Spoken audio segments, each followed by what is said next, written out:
The kids wear their pants where they're falling off. The seniors wear theirs around their armpits. My father-in-law got his chest hair caught in his zipper. How do you do that? And I look at them and I think, oh God, I'm next. That's me. Because in your mind, you know, you're kind of always 20 years old, but there's just little hints that you're getting. Like, when I first started doing stand-up comedy, I did jokes about my dad and his recliner. And now I have a recliner. And I know what the old man was on to. Because I get in and I ain't getting out. I just wait till I hear somebody walking through the house like, hey! I hear somebody walking back there. Do me a favor, make me a sandwich, would you? Is the house on fire? I think I smell smoke. This is one of the worst ways to tell you getting old. My wife has several friends over one day, and they're standing around the kitchen counter talking about this and that. Well, they got to joking about a product called Astroglide. Somebody knows what. It's a lubricant, and apparently it's really good. To hear them tell it, you could put it on a Cadillac and get it in a doghouse. But as they're talking about this, I swear to you, my first thought was, I bet I can put that on the poles the bird feeders are on and keep the squirrels off of them.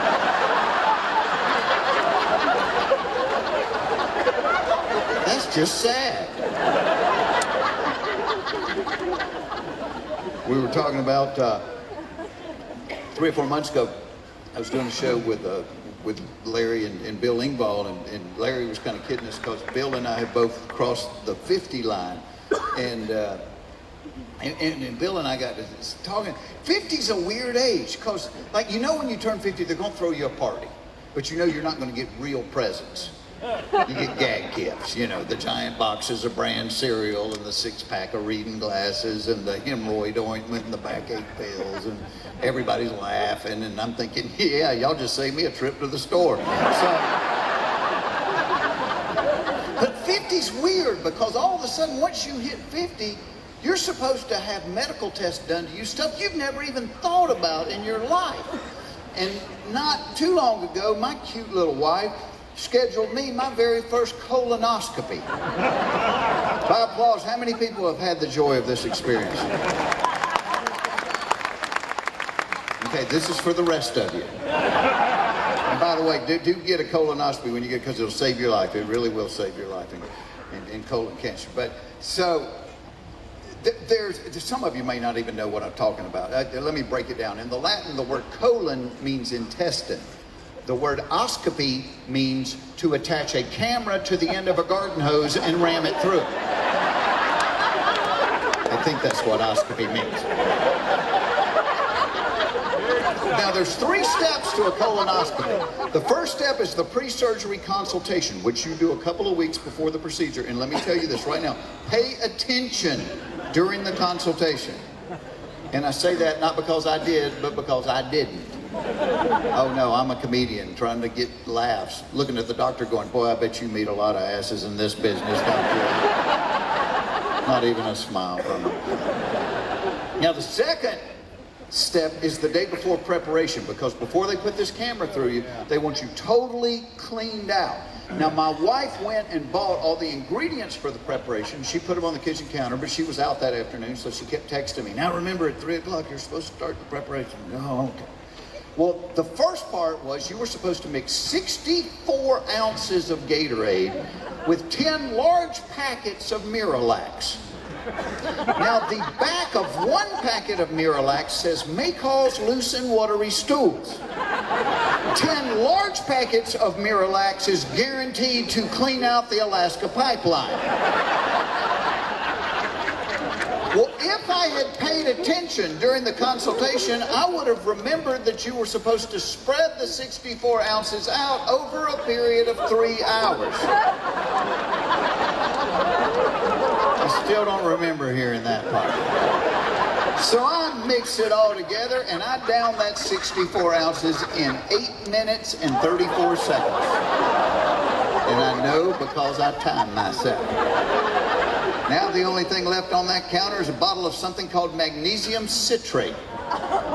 2 drops of this stuff will pull the Eiffel Tower out of the earth. And I remember the doctor saying everybody needed to drink at least half a bottle, but some people might have to drink the whole bottle. And I thought, well, I don't want to have to come back and do this again later, so I popped the top, hold my nose, and I downed the whole thing. Now, in just over 10 minutes, I had completed the preparation cycle that's supposed to take 4 hours.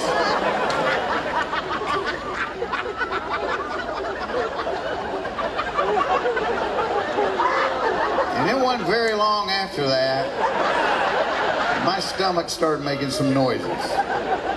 Noises like the fireplace in the Amityville Horror.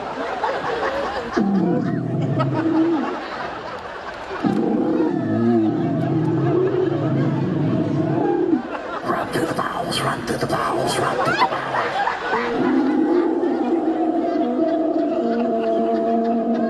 Get out.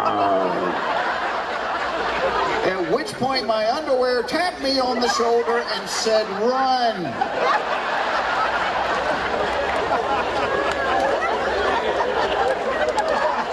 The first volley took my feet off the ground. I was physically afraid. And I watched a lot of rodeo. The only thing I could think to do was put a glove on my left hand, get some rope, tie myself to the seat, and hold on.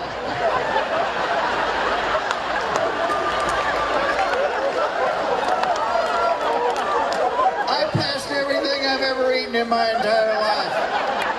I passed things I'd only thought about eating. I passed things my neighbors had eaten. I passed a red bicycle we keep in the garage. And 1 hour later, what was coming out of me was so pure, it could be legally declared mountain spring water. And I was ready for my test.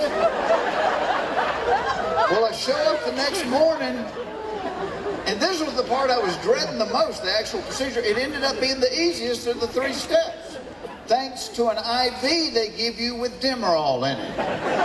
Oh my gosh, they put that needle in my arm. My last conscious thought was, I bet my doctor has a camera on her cell phone and I'm going to be on TMZ tonight. And I was out. And when I woke up, she was standing there. She's like, hey, how you doing? It's all over. I'm like, oh, good. I didn't even know you did it. She said, yeah, everything's great. You don't have to do this again for 5 years. And I'm like, that's good. She left, and I'm sitting there. I got that little gown on, and I see my jeans and my shirt at the end of the bed. So I grab my shirt, and I start to unbutton it to put it on, and I hear a woman say, what are you doing? I'll turn around. There's a nurse in the corner. I hadn't even noticed her. I said, I guess I'm going home. She said, guess again. I said, what's the problem? She said, well, in order to get the camera through you, they have to inflate your intestines with air, and you can't go home until you give the air back.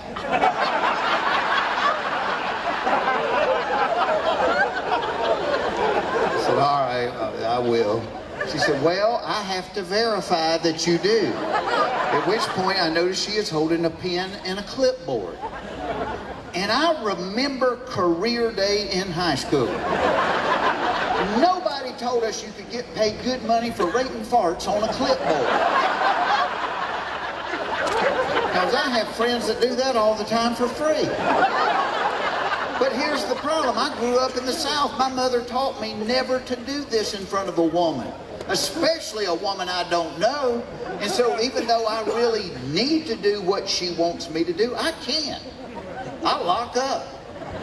And she's getting frustrated because she's got other stuff she needs to do. And she said, come get back in the bed.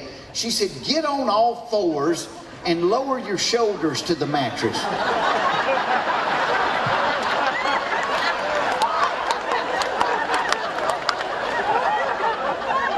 Feeling like a big star right about there.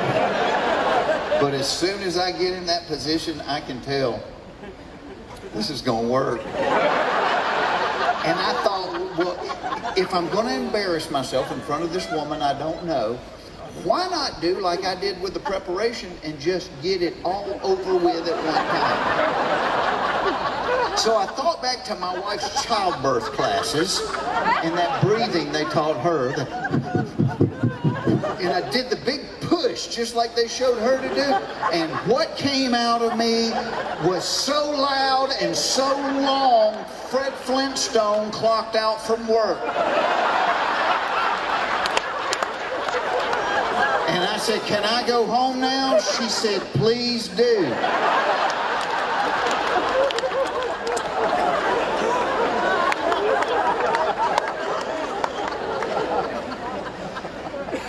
So the rest of you have that to look forward to.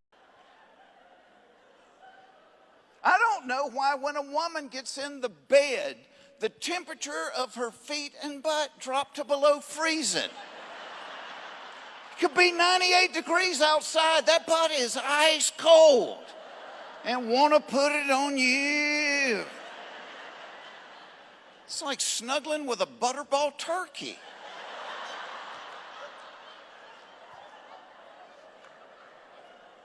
I don't know why the dentist makes you lie to them.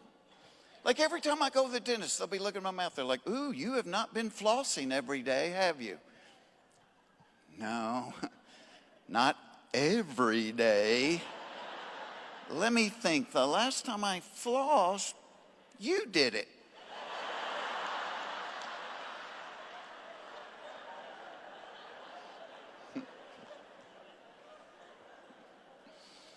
I don't know why the bank leaves the vault door wide open, but changed the 25-cent ink pen to the counter.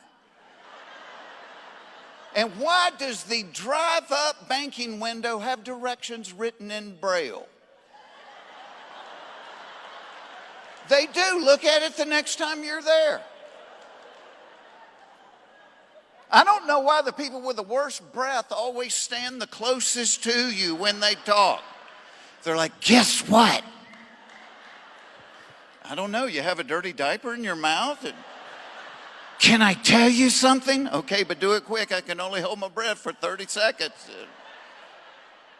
You always try to offer them a piece of gum or a mint. They never take it.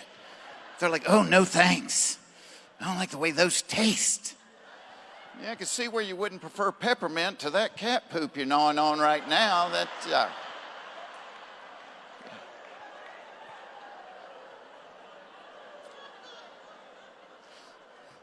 I don't know why you can't ride a bicycle anymore without dressing like Lance Armstrong in the Tour de France. Anybody remember when you could ride a bicycle wearing blue jeans and a t-shirt? Yeah, not anymore. Now you got to have the uni.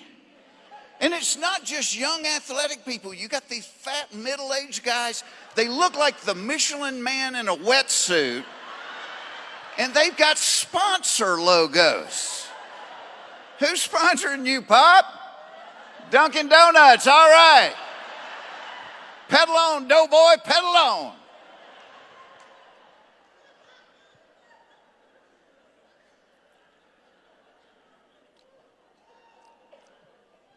I don't know why only rednecks are seeing UFOs.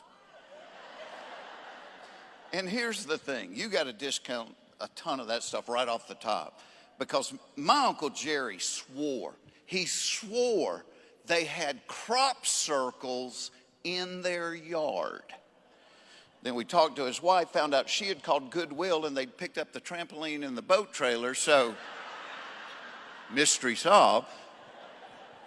But let's just say aliens are coming to Earth and they didn't want people to know they were coming to Earth. It would make sense that they would only reveal themselves to rednecks. Well, because A, we usually live out in the country, so not going to be a lot of witnesses. B, we have no credibility with the media. People might believe a doctor from UCLA if he saw one and said, "Well, they appear to be bipods from a hydrogen and nitrogen enriched environment whose primary respiratory organ was located within their moist translucent epidermis." As opposed to Cletus in his overalls going,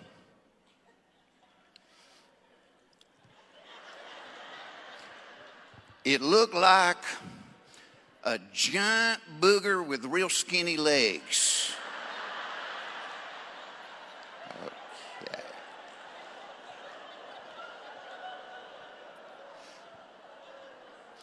I don't know why a dog can eat his own vomit